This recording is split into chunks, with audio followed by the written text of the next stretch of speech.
Hello hi dear Kavya cooking ಚಾನಲ್ನ ವೀಕ್ಷಕರಿಗೆಲ್ಲ ನಮಸ್ಕಾರ. ಬಿರಿಯಾನಿ ಮಾಡೋದು ತುಂಬ ಕಷ್ಟ ಅಂದ್ಕೊಂಡಿದ್ದೀರಾ? ಇಲ್ಲ, ನಾನು ಅದನ್ನು ತುಂಬ ಈಸಿಯಾಗಿ ನಿಮ್ಗೆ ಇವತ್ತು ತೋರಿಸ್ಕೊಟ್ಟಿದ್ದೀನಿ. ಯಾರು ಬೇಕಾದರೂ ಈ ನಾಟಿ ಶೈಲಿಯ ಬಿರಿಯಾನಿ ಮಾಡ್ಬೋದು ನೋಡಿ. ಫಸ್ಟು ಏನೇನು ಇಂಗ್ರೀಡಿಯೆಂಟ್ಸ್ ಬೇಕು ಅಂತ ನೀವು ರೆಡಿ ಮಾಡಿ ಇಟ್ಕೊಂಬಿಟ್ಟು ಚಿಕನ್ ಮ್ಯಾರಿನೇಟ್ ಮಾಡಿದ್ರೆ ನಿಮಗೆ ಅರ್ಧ ಕೆಲಸ ಮುಗಿಯುತ್ತೆ. ನಾನು ಹೇಳೋ ಸ್ಟೆಪ್ನ ನೀಟಾಗಿ ಫಾಲೋ ಮಾಡಿ ರುಚಿಯಾದ ಬಿರಿಯಾನಿ ರೆಡಿ ಮಾಡಿ. ಮಸಾಲೆ ರುಬ್ಕೊಳ್ಳೋಕ್ಕೆ ನಾನು ಒಂದು 7 ಹಸಿಮೆಣಸಿನ್ಕಾಯಿ ತೊಗೊಂಡಿದ್ದೀನಿ, ಒಂದು 2 ಇಂಚಷ್ಟು ಶುಂಠಿ, 3 ಗೆಡ್ಡೆ ಬೆಳ್ಳುಳ್ಳಿ, 1 ಹಿಡಿಯಷ್ಟು ಕೊತ್ತಂಬರಿ ಸೊಪ್ಪು, ಅರ್ಧ ಹಿಡಿಯಷ್ಟು ಪುದೀನ, ಅರ್ಧ ಈರುಳ್ಳಿ, 6 ಲವಂಗ, ಒಂದು 3-4 ಇಂಚಷ್ಟು ಚಕ್ಕೆ, 4-5 ಏಲಕ್ಕಿ, ಒಂದು ಅರ್ಧ ಸ್ಪೂನು ಮೆಣಸು, 2 ಸ್ಪೂನು ಹುರಿದಿರೋ ಧನಿಯಾ, 1 ಸ್ಪೂನು ಹುರಿದಿರೋ ಜೀರಿಗೆ, ಅರ್ಧ ಸ್ಪೂನು ಸೋಂಪು. ಇದನ್ನೆಲ್ಲ ನಾನು ಮಿಕ್ಸಿಗೆ ಹಾಕೋತಾ ಇದ್ದೀನಿ. ಈ ರೀತಿ ಪೇಸ್ಟ್ ಆದರೆ ಆಯಿತು. ಇಲ್ಲಿ ನಾನು 1 kg ಚಿಕನ್ ತೊಗೊಂಡಿದ್ದೀನಿ. 2 ಸ್ಪೂನಷ್ಟು ಉಪ್ಪು, 1 ಸ್ಪೂನಷ್ಟು ಅರಿಶಿನ, ಆಮೇಲೆ ರುಬ್ಬಿರೋ ಮಸಾಲೆ ಎಲ್ಲ ಹಾಕ್ತಾಯಿದ್ದೀನಿ. ಜೊತೆಗೆ ಅರ್ಧ ಹೋಳಿನಷ್ಟು ನಿಂಬೆ ರಸ, ಇದೆಲ್ಲ ಹಾಕಿ ಚೆನ್ನಾಗಿ ಮಿಕ್ಸ್ ಮಾಡ್ತೀನಿ. ಇದನ್ನು ಒಂದು ಅರ್ಧ ಗಂಟೆ ಮ್ಯಾರಿನೇಟ್ ಆಗೋಕ್ಕೆ ಬಿಡೋಣ. ಸೊ ಆವಾಗ ಚಿಕನ್ ಚೆನ್ನಾಗಿ ಉಪ್ಪು ಹುಳಿ ಖಾರ ಎಲ್ಲ ಹಿಡಿಯುತ್ತೆ, ಮತ್ತು ಚಿಕನ್ ಸಾಫ್ಟಾಗಿ ಟೇಸ್ಟಿಯಾಗಿ ಕೂಡ ಬರುತ್ತೆ ನಿಮಗೆ.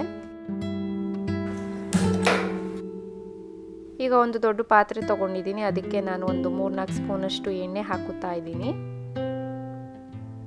ಇದಕ್ಕೆ ಪಲಾವ್ ಎಲೆ ಹಾಕ್ತಾ ಇದ್ದೀನಿ, ಒಂದು 3 ಇಂಚಷ್ಟು ಚಕ್ಕೆ, 1-2 ಲವಂಗ, 1-2 ಏಲಕ್ಕಿ, ಮರಾಠಿ ಮೊಗ್ಗು, ಕಲ್ಪಸಿ ಹೂವು, ಕಸೂರಿ ಮೇಥಿ ಮತ್ತು ಸೋಂಪು. ಇದೆಲ್ಲ ನಿಮಗೆ ಬಿರಿಯಾನಿ ಮಸಾಲ ಪ್ಯಾಕೆಟ್ ಅಂತ ಒಂದು 10 ರೂಪೀಸ್ದು ಸಿಗುತ್ತೆ. ಸೊ ಅದನ್ನು ನೀವು ಫ್ರೈ ಮಾಡ್ಕೊಳ್ಳೋಕ್ಕೆ ಹಾಕೋಬೋದು. ಇದ್ರ ಜೊತೆಗೆ ನಾನು 2 ಈರುಳ್ಳಿನ ಫ್ರೈ ಮಾಡ್ಕೋತಾ ಇದ್ದೀನಿ. ಈರುಳ್ಳಿ ಸ್ವಲ್ಪ ಕೆಂಪಾಗೋವರೆಗೂ ಫ್ರೈ ಆಗಬೇಕು. ಆಮೇಲೆ ನಾನು ಇದಕ್ಕೆ ಒಂದು ಅರ್ಧ ಹಿಡಿಯಷ್ಟು ಪುದೀನ, ಒಂದು 3-4 ಟೊಮೆಟೊ ಹಾಕ್ತಾ ಇದ್ದೀನಿ. ಸೊ ಹಾಕ್ಕೊಂಡು ಅದನ್ನು ಸಹ ಚೆನ್ನಾಗಿ ನಾನು ಫ್ರೈ ಮಾಡ್ಕೊತೀನಿ. ನೀವು ಏನೇ ಫ್ರೈ ಮಾಡ್ಕೋಬೇಕಾದ್ರೂ ಹಸಿ ಸ್ಮೆಲ್ ಹೋಗೋವರೆಗೂ ಅದನ್ನು ಫ್ರೈ ಮಾಡ್ಕೋಬೇಕಾಗತ್ತೆ.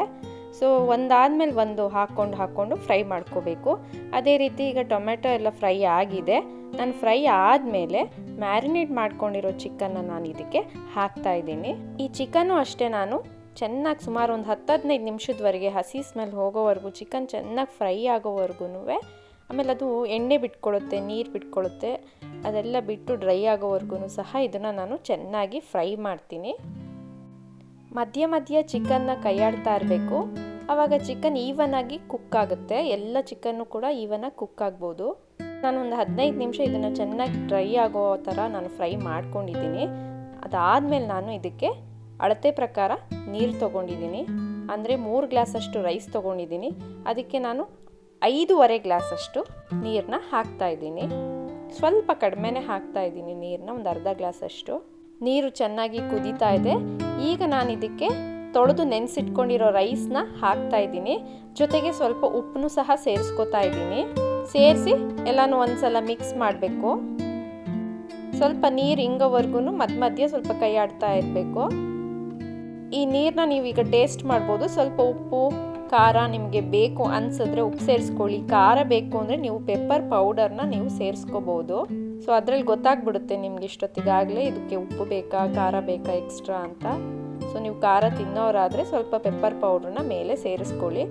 ಈ ರೀತಿ ನೀರೆಲ್ಲ ಇಂಗದ ಮೇಲೆ ತುಂಬ ಲೋ ಫ್ಲೇಮಲ್ಲಿ ಕಡಿಮೆ ಉರಿಯಲ್ಲಿ ತಟ್ಟೆ ಮುಚ್ಚಿ ಬಿಟ್ಬಿಡಬೇಕು. ಸೊ ಅದು ಕಡಿಮೆ ಉರಿಯಲ್ಲಿ ಚೆನ್ನಾಗಿ ಹರಳುತ್ತೆ. ಒಂದು 5-10 ನಿಮಿಷ ಕಡಿಮೆ ಉರಿ ಮಾಡಿ ಬಿಟ್ಬಿಡಿ. ನಾನಿಲ್ಲಿ ನೋಡಿ ಎಕ್ಸ್ಟ್ರಾ ಪೆಪ್ಪರ್ ಪೌಡ್ರ್ ಹಾಕ್ಕೊಂಡಿದ್ದೀನಿ. ಹಾಕೊಂಡ್ಮೇಲೆ ಒಂದ್ಸಲ ಮಿಕ್ಸ್ ಮಾಡಿಬಿಡ್ತೀನಿ.